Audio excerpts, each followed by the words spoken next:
2019లో అనుకుంటాను. అంటే 2019లో మేము గెలిచాము వైఎస్ఆర్సీపీ. అయితే 2021లో మేము ఒక విత్తనం నాటాం. అరెస్ట్ అని చెప్పి చిన్న విత్తనమే అది. ఆ విత్తనం నాటి కొద్దిగా నీళ్ళు పోసాం. అప్పట్లో మేమేమనుకున్నామంటే అది చెట్టు అవుతుందని అనుకోలే. మా అన్న మేము అనుకోలే. చంద్రబాబు నాయుడిని అరెస్ట్ చేయించి ఆ విత్తనము బాగుంది, చెట్టు బాగా వస్తుందిలే అనుకొని బాగా నవ్వుకున్నాం. కానీ అది ఇప్పుడు ఇంత పెద్ద మహావృక్షం అయ్యి మా వాళ్ళని ఇన్ని విత్తనాలు వేస్తారని మేము అనుకోలే.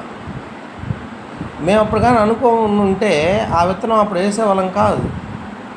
కానీ ఒకవేళ తప్పిదాలక మేము కానీ మమ్మల్ని కానీ మా ప్రజలు కనుక గెలిపించినారంటే మా పార్టీలో ఉండే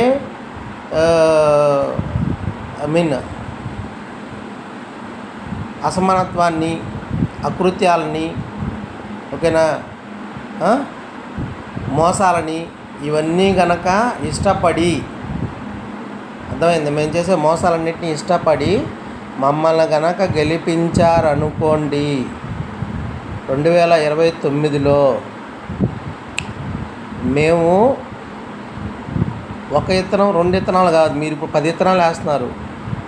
మేము మొత్తం పంట మొత్తం విత్తనాలతో చల్లేస్తాం. గుర్తుపెట్టుకోండి.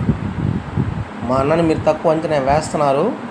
మేము ఇప్పుడు బుక్కులు పక్కన పెట్టేసాం. బుక్కుల్లో సరిపోవు మీ పేర్లు, ఎందుకంటే ఎక్కువ విత్తనాలు కాబట్టి. మీకు ఖచ్చితంగా ఒక యాప్నే తయారు చేస్తాం.